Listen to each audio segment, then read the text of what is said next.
Hey, welcome back to the About the Labor podcast here at VikingsTerritory.com. I am BJ Reidell, back here with my guy, Drew Mahowald, and today we've got a bit of a challenging episode here, but we're going to try and keep the spirits high. That's the goal here. You know, obviously the Vikings are coming off of a very difficult loss, falling flat on their face against the Philadelphia Eagles in pretty much every sense of the term. I'm not going to sugarcoat it. That's not the person that I am. Drew's not going to do it either. But at the same time, you know, it's tough on everyone. It's tough on the entire state of Minnesota right now, I'm sure. So let's just we're going to start off here with a quick word from our sponsor. I want to talk a little bit about the watch party yesterday down at Black Stack Brewing. And then from there, we'll do it's going to be a relatively short episode today, probably 30 to 45 minutes as opposed to, you know, the 60-minute mark that we generally try to hit. And we'll kind of talk about what we saw, and after that, we'll start jumping into what we're going to expect this offseason. That will probably be on in the ensuing episodes here at the About the Labor podcast. So, first and foremost, let's talk about that watch party. It was unbelievable, straight up. Like it was a really fun atmosphere. I mean, outside of the fact that the Vikings didn't play well, but there was a lot of people there. Don the Viking too. That was fun. Dressed up as an actual Viking. If you guys didn't catch the halftime show on our Periscope, we should post that picture on the new Vikings ATL pod Instagram page, I think. So if you guys want to check that out, we'll plan on doing that after the show here. You know, as Drew said, it was tough. Just from the sense that, you know, we were looking at everyone around us, right? And it was hard not to feel heartbroken for this team just by looking at the people and the faces that I saw in the crowd. And, you know, if you watched our Periscope video during halftime, Drew and I we had, you know, the obligation to sort of do a halftime show. And after that first half, which was not pretty after that initial drive, I'm not going to sugarcoat it. It was not pretty after that first drive. You know, it became a challenge, right? It was not easy to try to pump up the crowd again for that second half. And to a degree, you know, I get the sense that, you know, players were probably distraught after that first half too. And, you know, I like to think that, you know, the way that the team came out to start the second half was somewhat a reflection of that. And it was a reflection of the community as well. I said it during the halftime show yesterday. I straight up said, like, Minnesota is guilty of this negativity too. That's Minnesota for you. You know, it's a little bit. It's difficult sometimes, and it's hard to be objective in those situations, but that's what we always try to do. So the watch party still, like that's really the point here, is it was a phenomenal success. A phenomenal success. Tons of Vikings jerseys out there. Like I said on the last show, it was the most Vikings jerseys that I've ever personally seen there. You know, it would have been nice to, you know, I guess meet more people, I suppose, but it was great meeting the guys that we did, having a couple discussions with you know, a couple of great Vikings fans, and very rational discussions at that. I will say that, you know, everyone kind of kept their emotions in check, I think, for the most part, and everyone seems to be still very high on this team despite this, you know, this very difficult moment. I do think that Vikings fans are becoming less and less reactionary, and that's always nice to see. And it's nice to see that firsthand at Black Stack Brewing. So make sure to check out Black Stack if you haven't already. We'll have plenty of stuff going on this off season throughout, and it's going to be a lot of fun. It really is. So that's the plan moving forward with Black Stack, and we'll get you guys more concrete details as they surface, I suppose. But look forward to some more trivia stuff down at Can Wonderland as well. Look forward to, you know, more fun entertainment beyond just Vikings football, and we'll all get through this offseason together as a fan base. So, and I'll lead the charge. So there you go. So let's hop right into it here. First half, I mentioned this kind of during that. You know, what I just said there, it wasn't pretty. But that first drive was very pretty, right? It seemed like Pat Shurmur came out with a good script, and he knew how to attack this Eagles defense initially, but maybe Jim Schwartz might have adjusted better to a degree. Well, I think the difference, honestly, on the first drive was just how well the Vikings ran the ball. McKinnon and Murray both right up their throat took advantage, and I think that helped quite a bit. And then after that drive, there was nothing available for McKinnon and Murray. That set the tone then for the rest of the game. And then you had the turnover by it was technically Case Keenum's turnover, but it really wasn't his fault. When you had, I believe that was Barnett maybe off the edge against Hill. We knew that was coming too, right? We talked about Derek Barnett, Tennessee kid. Extremely talented pass rusher. They got him in the Bradford trade too. I mean that was number 15 overall, right? That was 14 overall. Yeah. So there was the interception for the pick six. I think that was on Hill that side. I don't know for sure it was Barnett, but I know the second one on the fumble when the Vikings asked Morgan to, from the opposite side of the formation, go over and block on the left side, and obviously couldn't get there in time. Barnett made the fumble. So. There a lot of things just went as poorly as possible, and I think there's blame for everybody here. That's the point that I wanted to get across on this show. I'm glad that you brought that up because it's not singling it out on one person or just focusing on Case Keenum played bad and we were all waiting for this or something like that, or saying this defense is always collapsing. I mean, you can't win playoff games by scoring 7 points, and you cannot win playoff games by giving up 38. Absolutely, straight up. And that that goes back to the theme that we've been talking about kind of throughout this year, in the sense that, it's difficult because, this team is so good. This was such a talented team, and it's so difficult to be rational in times like this when you get your what handed to you. But at the same time, I think, and this is going to be a primary talking point throughout the offseason. I know it. This team is so talented that it's not even a question anymore whether they can come back for this. It's a matter of if they want to, if they have that mentality still after such an upsetting loss. Mike Zimmer is at fault here. He came out right away and said it. That's the guy that he is. That's the guy that, he has come to be known as far as I'm concerned.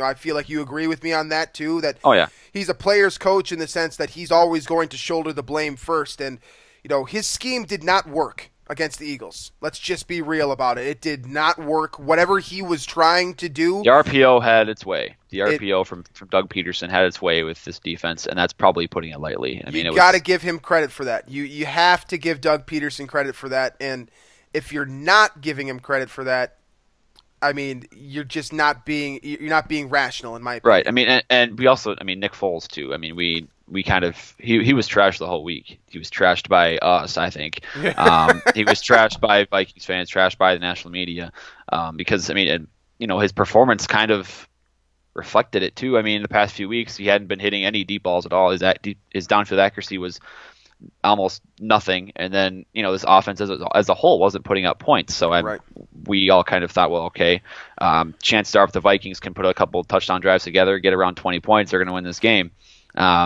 And Nick Foles hit every deep ball he looked at. He had success against all of the Vikings' top defenders, Smith and Rhodes in particular.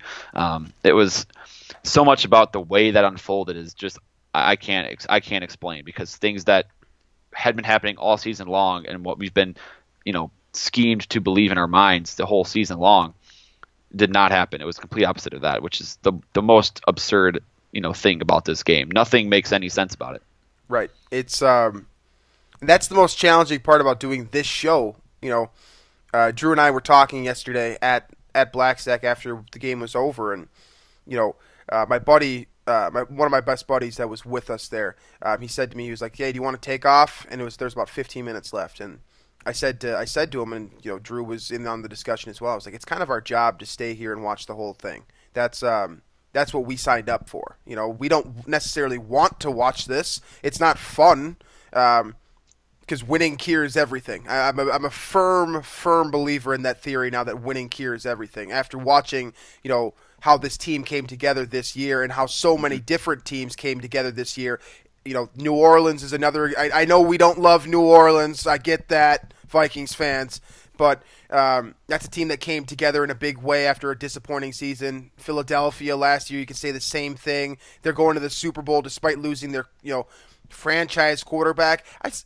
I saw a couple people making jokes about Carson Wentz in the sense like, is he even valuable anymore because Nick Foles can do this? And oh God, I was like, yeah, I don't know. It's always that's the reactionary football fan, though. That happens. That's gonna happen. So I do think it's important to we use the stay grounded theme throughout the postseason, and that's important here now. To stay grounded and to continue to work hard because we know what this team can achieve now. We know, that's known. We can debate all day long who screwed up, right? We can blame it all on Zimmer if you want. We can blame it all on Case Keenum if you want. Well, that would be wrong to blame it all, or blame even most of the blame on one person. That's what I'm ramping up to here. Is that there's 63 guys on this football team. I believe 48 of them play, and probably 48 of them are active, and about 40 of them are going to see the field for the most part when the way that Mike Zimmer operates.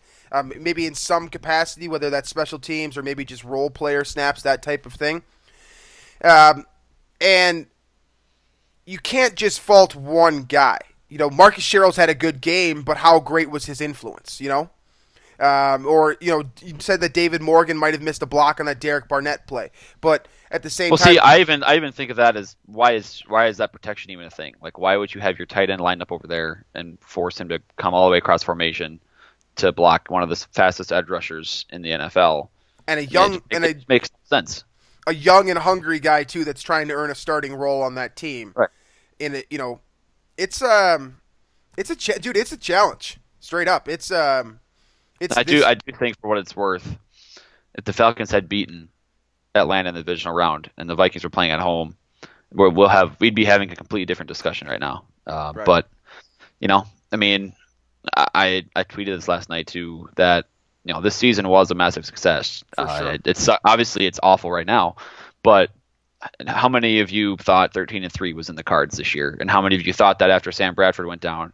And how many of you thought that after Dalvin Cook went down? I mean, the way this team was able to overcome that, the way Rick Spielman's roster, the one he built, had showed itself despite the starting quarterback, starting running back going down. You had shuffling offensive line all season long. This team really is built for the next couple years here of dominant success. So I mean, obviously this is terrible, and things aligned pretty well for the Vikings this year. We had quarterbacks not available in the playoffs with Wentz and Rodgers and et cetera, but this team will contend in the future. Yeah. I try to go back to that Green Bay Packers game when people are talking about. A lot of people, I've seen this from a lot of Vikings fans and a lot of people that have kind of approached me about, their feelings about the situation. And, I like to believe that talking it out is sometimes therapeutic. There is a very real element to that in the sense that therapy is a real thing and a lot of people do it. And there's no shame in that, in my opinion. So I do believe that talking it out works. And so a lot of what people have said, is they're like, well, this Vikings defense, they screwed up in the game that they couldn't screw up, right? And so that makes them not a phenomenal defense. And to me, that's fair. It's a fair comment to make, especially from a fan perspective when you live and bleed purple. But at the same time, you look at that Green Bay game, right? That was a game where there's a lot on the line. There's a ton on the line for that Green Bay game, in the sense that it was a rivalry matchup, in the sense that you were going to Lambeau Field and you want to crush them no matter what.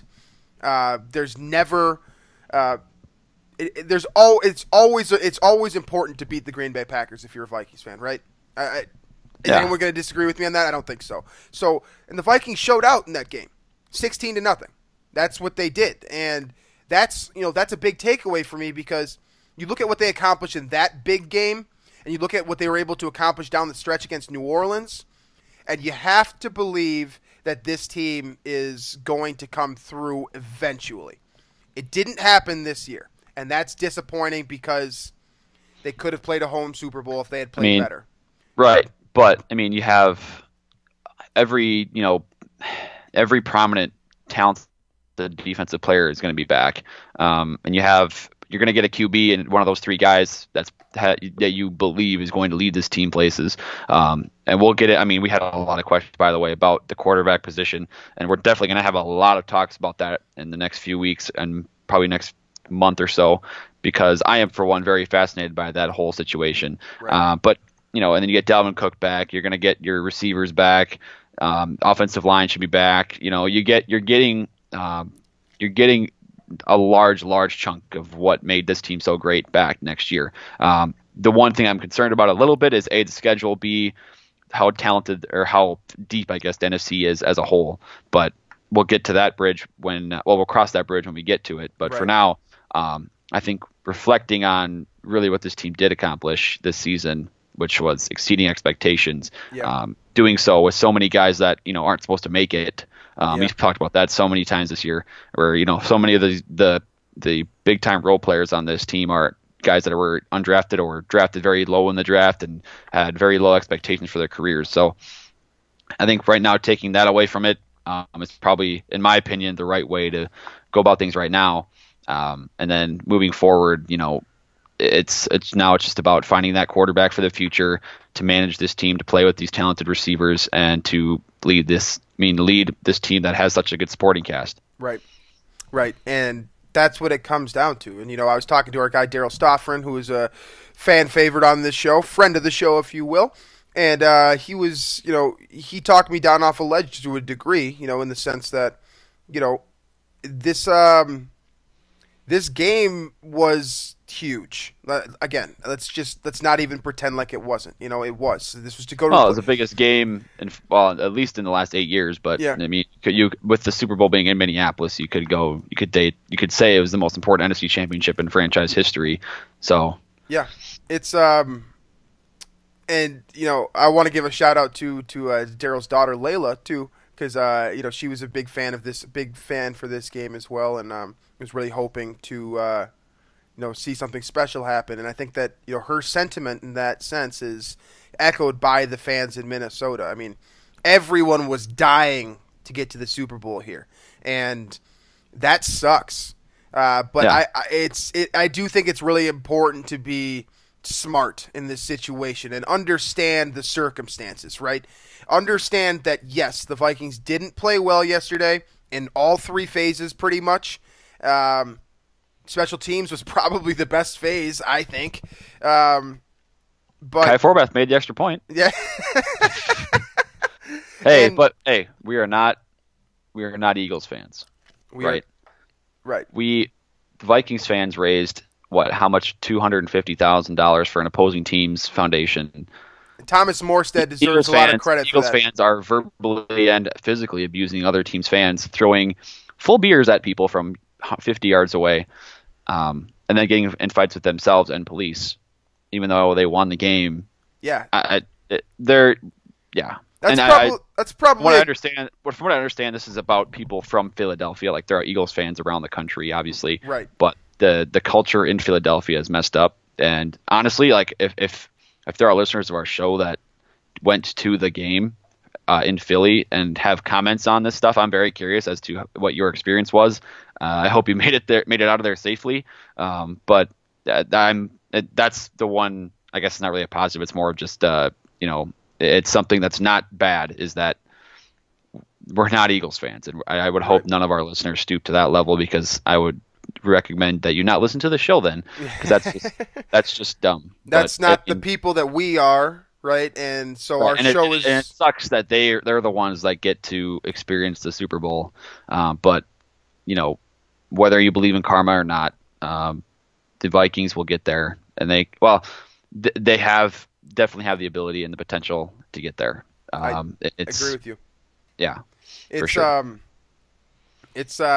Again, it's frustrating, and it's frustrating in that sense too. I can't remember who said it. But I saw it on the Twitter timeline that you look at just how stupid do Eagles fans have to be. I had a buddy that was out in Philadelphia, and he was telling me how he got spit on. People were throwing stuff at him, and I don't even think he was wearing Vikings stuff. He was a Vikings fan, right? And that's disappointing to me.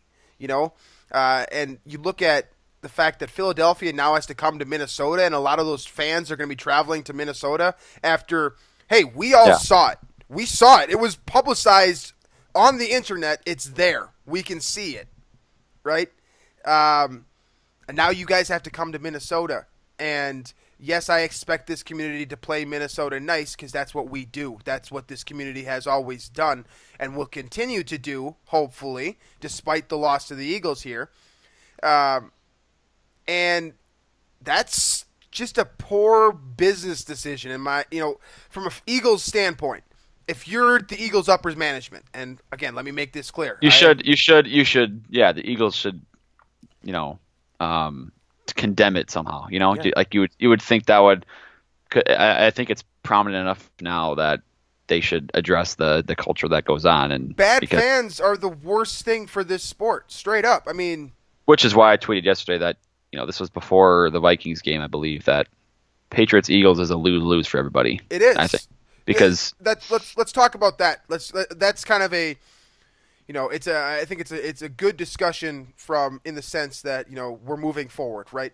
So Philadelphia and New England are playing in the Super Bowl. We don't love it.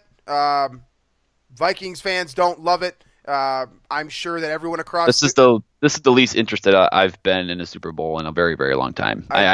I don't care who wins. Like, I will not. Well, because Jacksonville lost too, and it would have been cool to see Jacksonville. Yes, I would have rooted hard for Jacksonville in the Super Bowl if it was against Philadelphia. Yeah. So let's weigh this out then. Philadelphia has some very cool players, and from my standpoint, I think they have a lot of players that really work hard. And I think they have a lot of players that are very good people at heart. I might start with Carson Wentz and Chris Long, two guys that I've mentioned. Yeah. Chris Long being a guy that I've said before donates his game check every week to charity, which is incredible. He does not need to do that. Let me make that very clear. He does not need to do that, and he does anyways. So I root for Chris Long in that sense, but he also has a Super Bowl ring already because he's on the Patriots last year. So maybe we could throw that guy out. Then you look at Carson Wentz. Great dude as far as I'm concerned. I've never heard a bad thing about him. My personal discussions with him have always been good. I've always been very impressed with the person. Would I like to see him get a Super Bowl ring? Yeah, absolutely. Same could be said about Lane Johnson to a degree, who has tested positive for HGH a couple times. Let's keep that in mind. I think that he seems like a good dude. So you want some of these guys to win a Super Bowl. Ronald Darby, Malcolm Jenkins, my God, those guys deserve a Super Bowl ring after their performance yesterday. Fletcher Cox, another very, very talented player.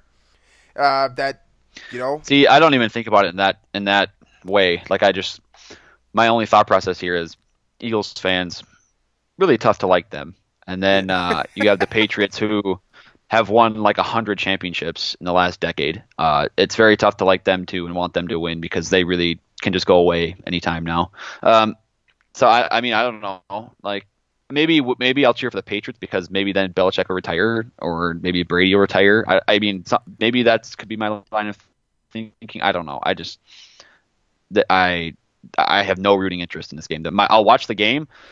I might have to have a side bet or a DraftKings lineup or something to keep myself interested. But from a Vikings fan perspective, right? As two people that grew up Vikings fans and are now doing something else, I suppose.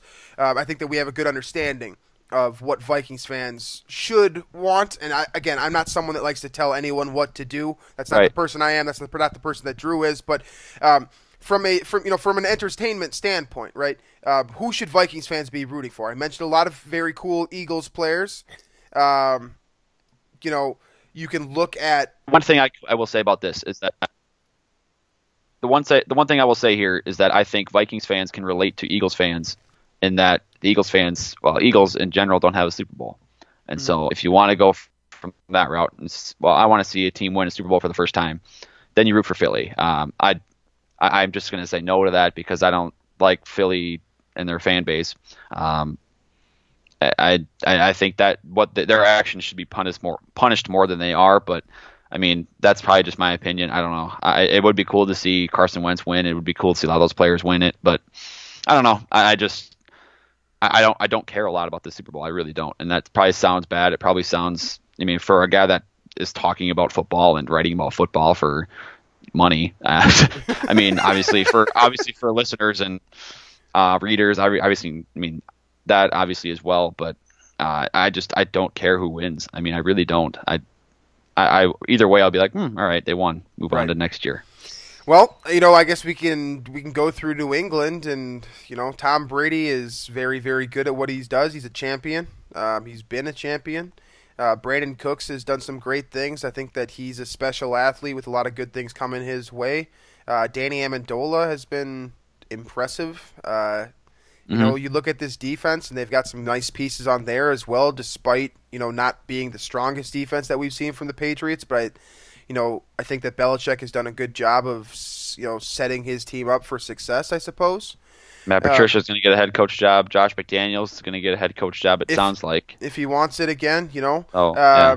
There is that. I mean, McDaniels did have that ordeal in Denver, which did not turn out great, but he did maximize the potential. It was good for about a week. I mean, or about half a year, I guess, because they went 6-0 to start the year, and then it was cool for him to be able to get the most out of Tim Tebow for a very small time.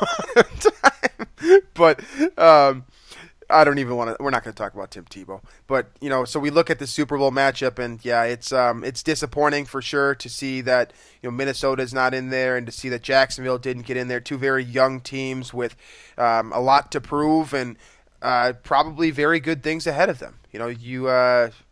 That's come to be expected. I think that that those two teams have a lot to look forward to, and the Saints as well. And if the Eagles ultimately do lose, then they have good things coming for them as well, with Carson Wentz likely coming back from injury sooner rather than later, from what I understand and what I've read.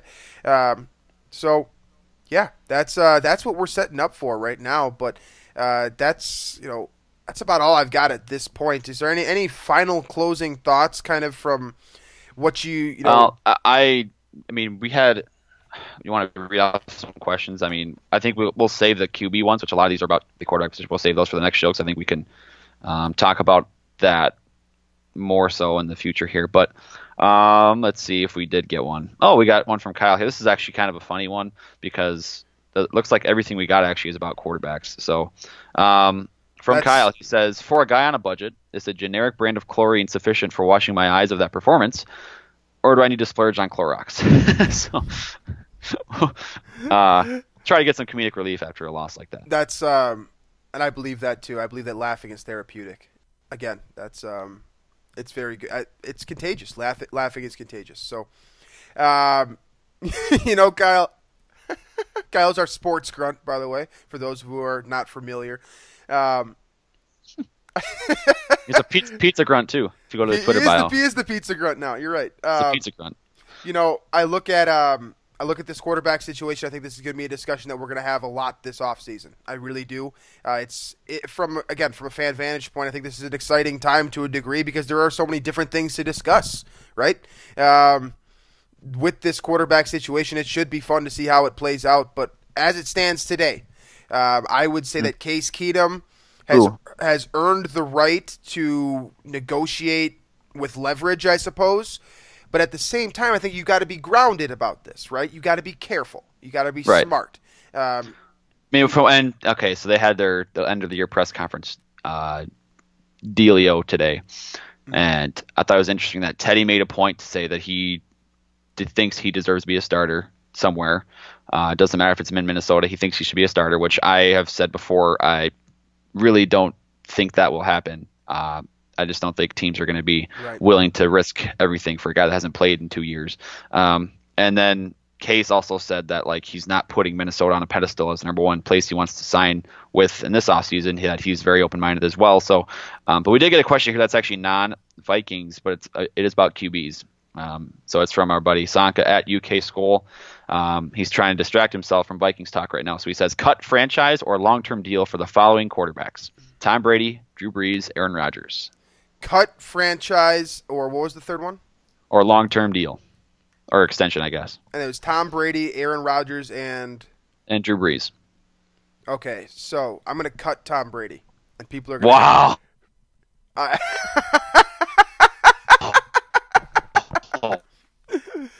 Okay. And the reason why is because he's old. That's why. That's the only reason that's I have. actually what I'm thinking too. I would probably tag Breeze and I would give Rodgers the extension, just because Rodgers is the youngest of them. Yes. And I mean, especially if we're talking about Vikings specifically, and I don't think this is what that's intended for, but the Vikings franchising Drew Brees would actually be a pretty cool, and I think it would work if it was possible to do that. I mean, it's obviously not possible, but to give him a 1-year deal on a franchise tag type of contract would be really good for this team for next year. But obviously, that's not realistic. So I don't know. I mean, that was our one question that we really had that was about football, and it's not about the Vikings. So. So, that's the sense that I'm getting from kind of around the league here, and for those three quarterbacks, that's a great question because Rodgers has many good years ahead of him. I think, I don't know what Green Bay is going to decide to do or what they have the opportunity to do, given kind of that that whole thing that came up about him coming back from injury and that whatever that was, that story that kind of came out. I just think that Aaron Rodgers is the most valuable of the three right now. Tom Brady is the most accomplished. I'm not going to ever go back on that. Right. And he's clearly still capable of getting the job done. We saw that last week, or yesterday, I suppose, depending on when you're listening to the show, I guess. Breeze has a lot. Breeze might be a guy the Vikings should look into. I've seen Colin Cowherd talk. The other one I've seen is Kirk Cousins. You have to wonder about Kirk Cousins as well. That could be another name that's thrown around. I don't like Kirk Cousins as much as a lot of people do. Kirk Cousins is another name to watch. And those are names that we've seen thrown around by like big time journalists and big time radio shows and guys that are not on a different level than us entirely, right? I saw Colin Cowherd talk about this with the whole Tom Brady situation. I've seen I also saw Colin Cowherd talk about the idea of Breeze potentially coming to the Vikings and what that would mean for the Vikings, and what that would mean for the NFC, how dramatically that would shift. Oh yeah. I think you guys understand what I'm ramping up to here is that if you get a quarterback like Drew Brees in Minnesota with this defense, it might be a wrap. Right. But at the same time, maybe Drew Brees wants to stay loyal to New Orleans, and I'm not going to tell him what to do. That's not my job. But that would be cool, I think. And, the Vikings quarterback situation with a couple of expiring contracts, a couple of guys that are probably looking to cash in based off what I've heard and read about them and their personalities and whatnot. What I've come to understand about them, I suppose. This is a good situation, I think, and we'll kind of see how this all shakes out in the off season, and I think it's going to be a fun discussion. So I hope that our listeners, I hope that you guys continue to tune into the About the Labor podcast, despite the Viking season now being over. We've got a great run of stuff to do this off season. Beginning with events down at Black Sack, which I talked about at the opening. Can Wonderland is likely doing some fun stuff down there as well. Those two places are kind of attached at the hip. I've mentioned that in the past. And it's going to be a fun season. It should be a fun off-season of Vikings news and discussion. So I'm looking forward to doing all that with everyone. And, hopefully things continue to, be as fun as they were during this season. I'm very thankful and grateful for, the opportunity to cover this team this year and the opportunity to do this show. And it's been a fun ride. So thank you to all of our listeners for being a part of this and making us feel like we were a part of, this Vikings team's success this year. It means a lot. So any closing thoughts before we sign off here? I think you got it. Just again to thank you to the listeners for, I think the show we've accomplished more than I think we thought we would through the first couple years of this. So we appreciate the listeners for that, but we do have a lot more in store coming up in the off season and for next season as well. So when I can actually be done with school and stuff. So we're going to ramp it up in the next, 365 days. And that would also, I think, even be more awesome with a Vikings Super Bowl run again. So stay tuned. That's what I have to say here. Stay tuned. Absolutely. That's you said it perfectly. Stay tuned, folks. All right, then. Well, that is the About the Labor podcast for episode 159. We will have this. We'll have another show up on Wednesday as we always do, and another one on Friday. And at this point, I'm not quite sure what we're going to talk about, but we'll see. Should be fun. So, thanks as always, folks, for tuning in, and we will catch you guys later on this week.